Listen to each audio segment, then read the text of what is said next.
Hello, this is Reiki Master Angelia with Works of Hearts Reiki 3, Part 11 of our Reiki Complementary Healing and Training Program. And last time, we left off on talking about, Tuesday being a red day in the color, spectrum. So we're going to come back on, orange.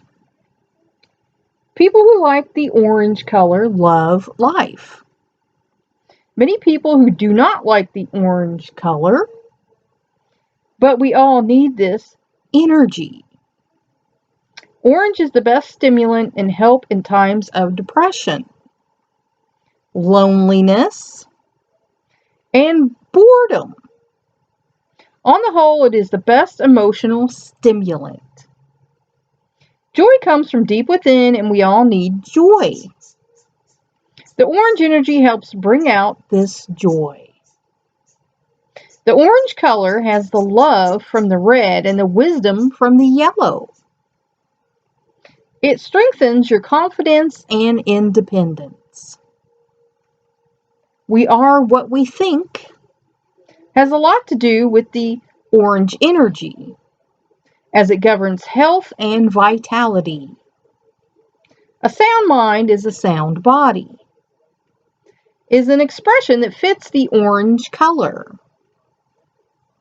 Balance is important here, as the misuse of food, stimulants in any form, all luxury, belong under the domain of the spleen chakra.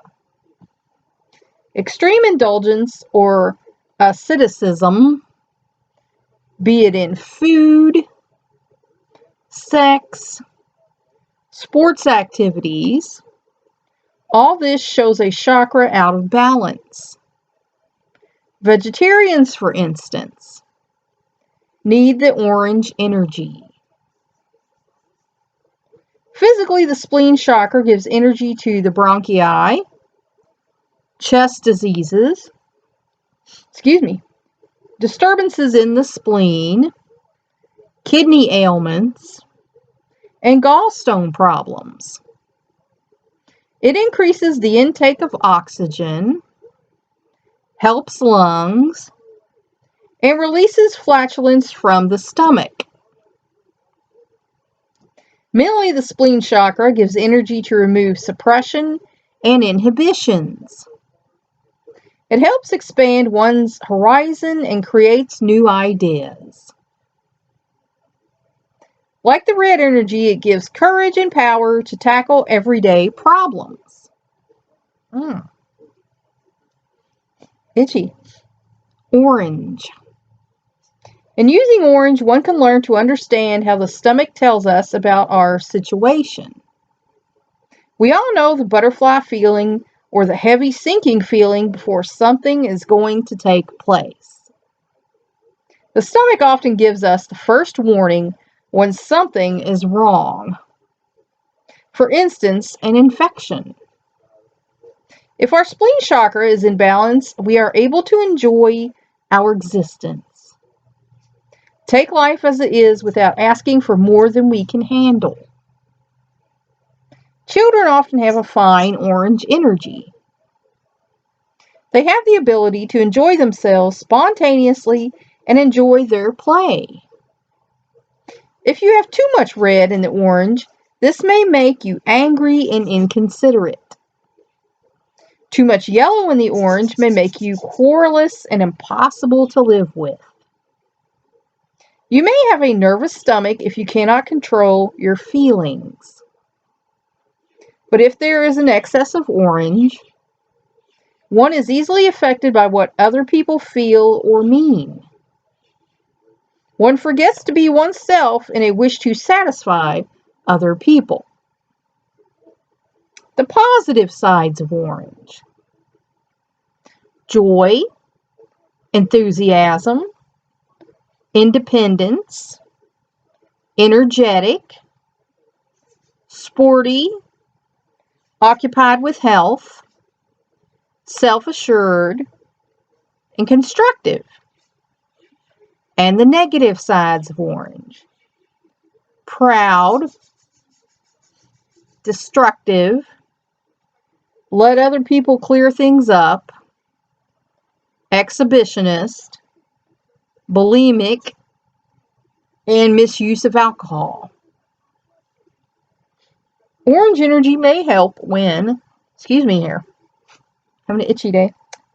You have chronic eczema, you have skin problems, you want to increase your appetite, you have vertical grooves on your nails, you need to bring out the joy you have inside of you, and you need to have a feeling of well-being. You lack working spirit, you have asthma, you have allergies, you need a refreshing start to your day, take an orange bath. Other orange baths. Apricot is a wonderful color that refreshes you and makes you happy. Essential bath oils. Melissa oil, the genuine oil, is extremely expensive and hard to obtain. Now, I grow that in my backyard, the lemon smelling, oh my gosh. Sorry guys, I'm itching here. I'm blaming the pets have been spending a lot of time on me. From the leaves of Melissa bush, strengthen the nerves when you have depression, melancholy, nervous heartbeat, headaches, and migraine. As an inhalant, it may be used for asthma, bronchitis, and influenza.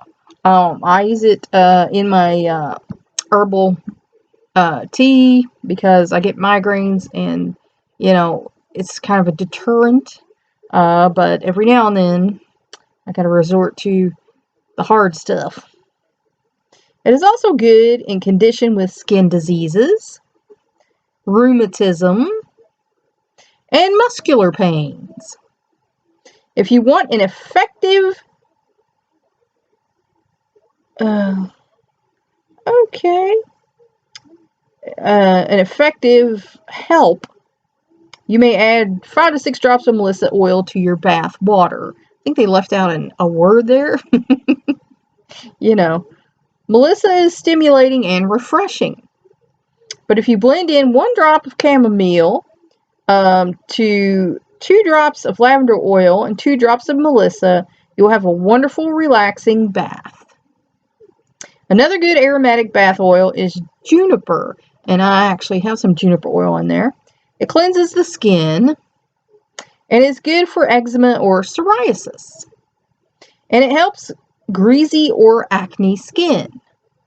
It's also beneficial when you are worried or when you feel weak or shivery after a cold or other illness. And I'm kind of having a weak day to day. I've looked up verses for strength, and it helped.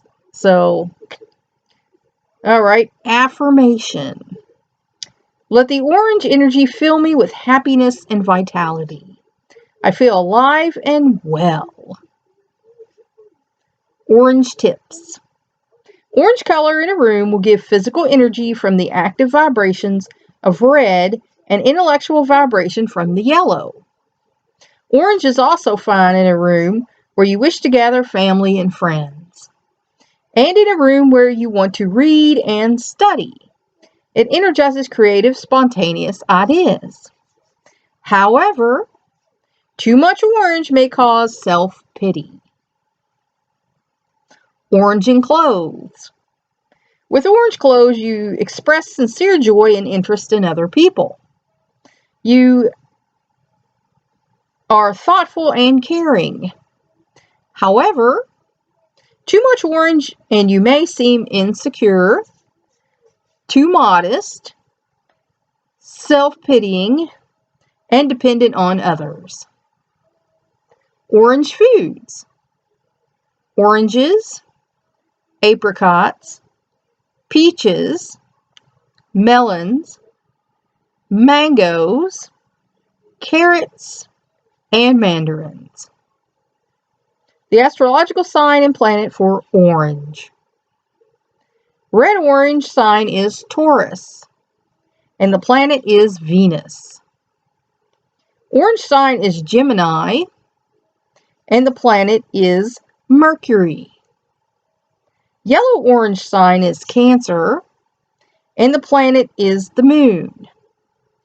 Wednesday is Orange Day. Okay, and we touched on those two colors because, those are kind of good, hopeful colors, in my opinion, for just doing what you need to do. Because in my life, that's gotten a little harder. I'm tired, and, I don't have a lot of energy with my health conditions, so those are important to me. You can look up more, here's some sites that'll give you developing, things like this, learning more about this. You can go to education.jlab.org. You can go to science.howstuffworks.com. You can go to www.miamisci.org. You can go www.kimforkids.org if you're, homeschooling your kids right now, which most people are. You can go to Wikipedia, of course, .org. You can go to users.rcn.com. You can go to www.indigo.com. You can go to science.howstuffworks.com. You can go to sciencematters.berkeley.edu. And you can go to news.com and, books.google to look up more books on colors. That's all I'm going to touch on colors. Okay. 1 Degree Beyond, a Reiki journey into energy medicine. Try this process. Body Maps 1. When the body signals distress in any or all of the following ways, it can be an opportunity to reevaluate priorities and to redirect our energies. Check applicable boxes below. And of course, you're not going to have that, but that's what it looks like. And then, you might be able to find one online. Human beings and the natural world are set in a collision course at present. Didn't used to be that way, but it is now. If not checked, many of our current practices put a serious risk the future we wish for, human society, and the plant and animal kingdoms, and so may alter the living world that it will be unable to sustain life in the manner that we know it. And that's the Union of Concerned Scientists, a warning to humanity, a position paper from 1994. And trust me, it's only gotten worse since 1994, when we were in the Paris, Accord, and everyone was trying. Things were getting better, but of course, things changed here in the United States. Things are no longer getting better, so that's something we really could work on. All right, so we're looking at current symptoms and the level of stress we experience. And your choices on that would be light, moderate, or extreme. So here's the symptoms. Alarm reactions. So you decide whether light, moderate, or extreme, and you can write that down on a piece of paper. You can stop, write it down on a piece of paper. Aggression, anger, angst, anxiety, apathy, asthma, back pain, blue moods, body aches, boredom, cancer, chronic muscle strain, cold sweats, confusion, depression, digestion problems, dizziness, dry mouth, eating disorders, excessive drinking, fatigue, grumpy moods, headache, heart arrhythmia,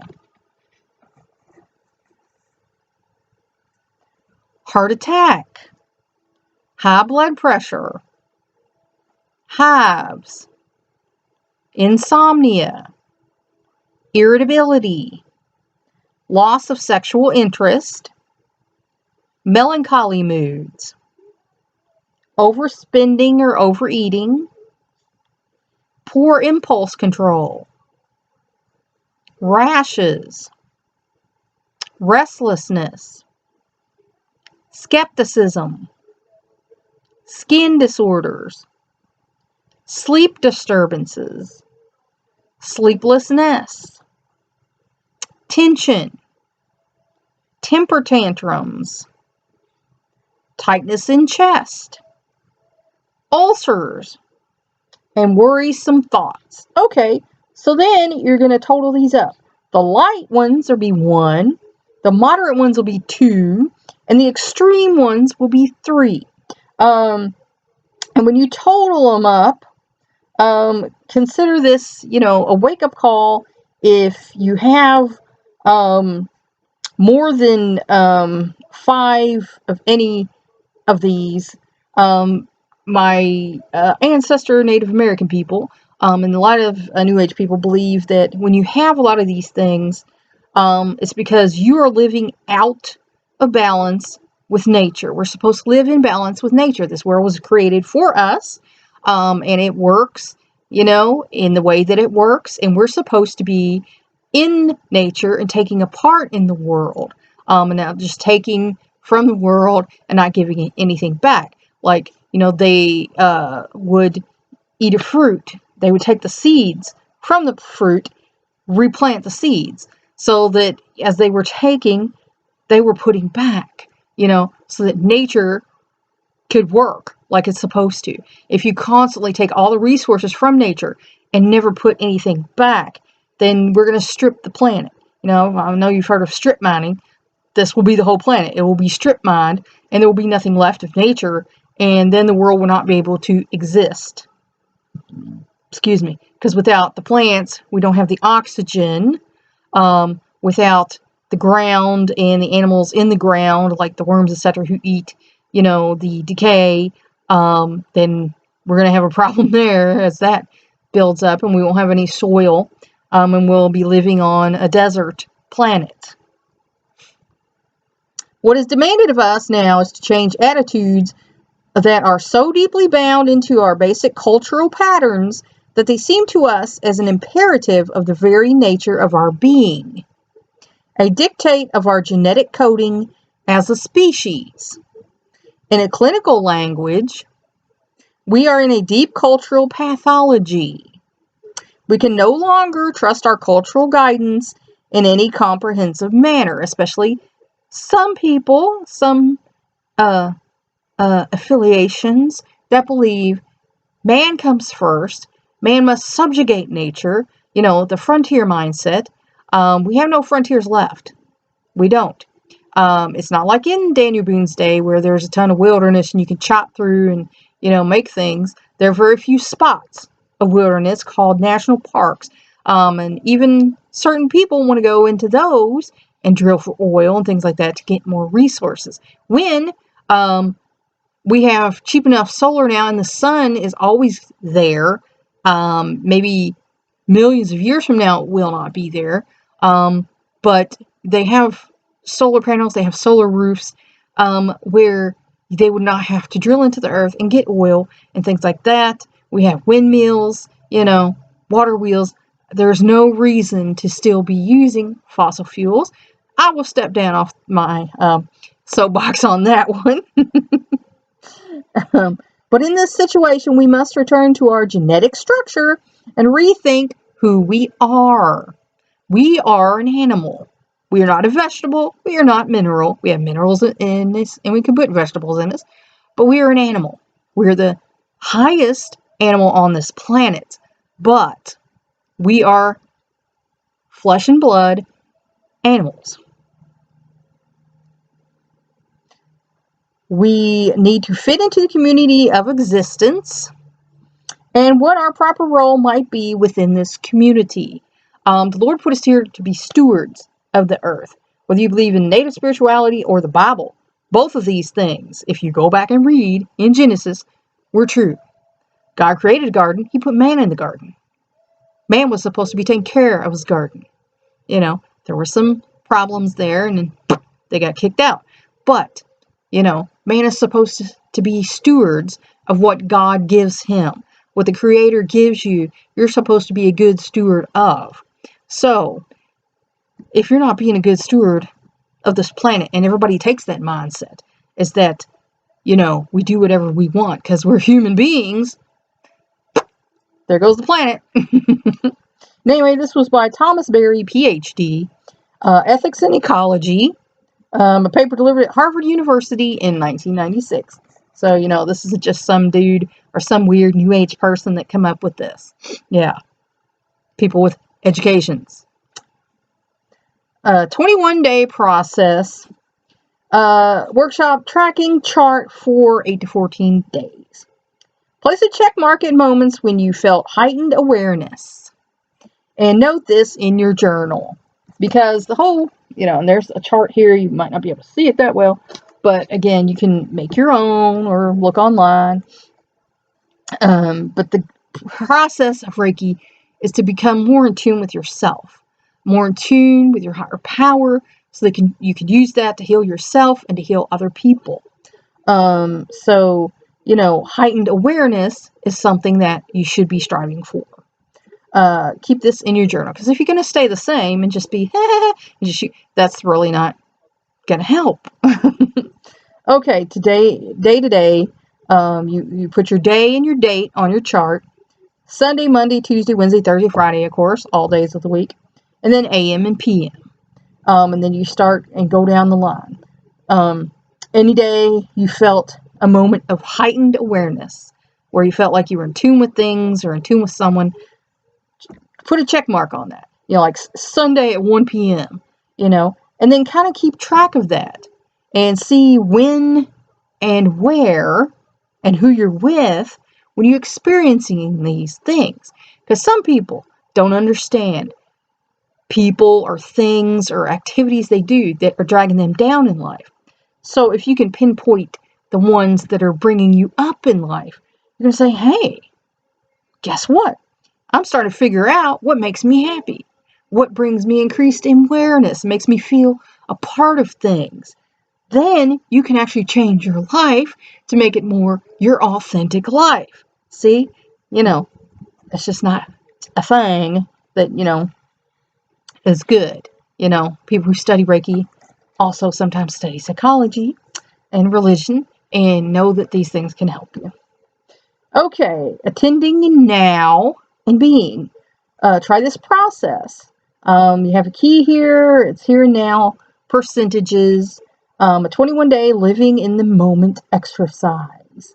And again, you're not going to have this, but you can Google it or you can draw your own. Like when I describe it, you can stop and get a piece of paper and write these things down for yourself. So you would mark the boxes with the number representing 1, absent. You just feel absent.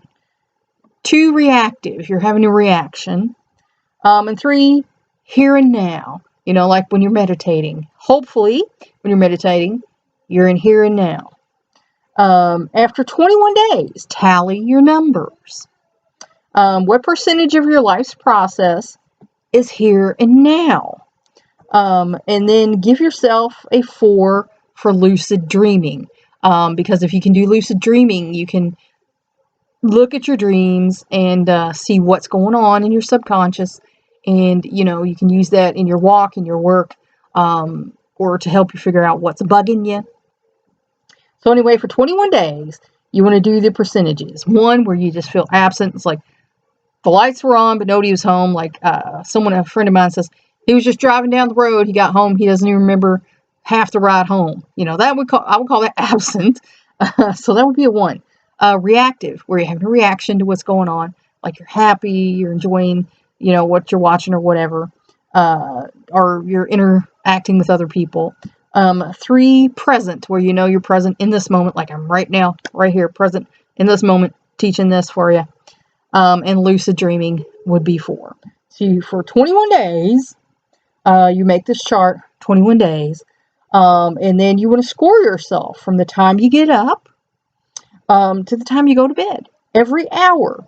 And you want to also note any instances, any experiences that brought you up from an absent mindset. Like I was in an absent mindset, but then my friend called and, I got up to where I was, reactive, or, even in here and now. So just keep track of that, and you'll see what is not feeding your life, what is, maybe even keeping you back there, what brings you forward, because that's kind of how they describe it in psychology and in medicine. It's like you're back here, like when you get ready to pass out, you can feel that, like you're going back in your head almost. And that's a, chemical and physical response. But then you come forward as you enjoy things more and you're into things more. So that's what you're charting, basically. Reiki level 3 contact hour evaluation. Okay. You must attend the entire program and complete the evaluation to receive contact hour credits. Now, that was for if someone was a nurse or in a medical field where you're getting contact hours. If you find a Reiki teacher who provides these hours, I do not do that because I checked into that, and just the red tape is way more than just I'm even going to deal with, because I do this so you can learn it. I don't do this, so I have to jump through all these hoops and, teach people who are really only there for the contact hours, because that was my experience when I went and there were people there for contact hours. They were not present. They were absent. They were looking around the room, looking at stuff, in the center that we were in, and they were not present. So that's not for me. Other people do it, that's fine. It's not for me. I want to do this because I want you to want it, and I want to give it to you. Okay, so the target audience for the contact hours, if you're gonna teach contact hours and you want to give the credits, nurses, massage therapists, occupational therapists, physical therapists, and other people, medical doctors, LPNs, RNs, and so the things that they're going to be looking for, if you're going to do that for contact hours, that you've reviewed vibrational research in the medical field. You're going to have that in your class. Utilize vibrational sound to increase the flow of Reiki. You're going to have that in your class. Use Reiki to balance and boost the energy field from negative energy. Focus energy and ability to locate areas that are in need of relief. Utilize power grids using gemstones with Reiki, and practice Kani hand position to enhance Reiki energy. Implement self-growth with intentions and affirmations to build positive energy and break bad habits. Implement the first pillar, second pillar, and third pillars of Reiki, and have an awareness of Hayashi, Kinyoku, Kokoho, Gayashi Ho, and Jaki Kiri Jokak Ho techniques. Incorporate key attitudes to enhance the flow of Reiki energy and become a more adept Reiki practitioner. And then you give them a chance to rate the effectiveness of the program, rate the presenter, the effectiveness of the teaching method, appropriateness of physical facilities, applicability of the massage practice, and program free of personal commercial biases. And leave room for comments and suggestions. And again, that is, just something you'll need to do if you're going to offer contact hours. All right. Well, that was all for now, because you heard our bell there. So I hope you found this educational and informational. And I will see you next time.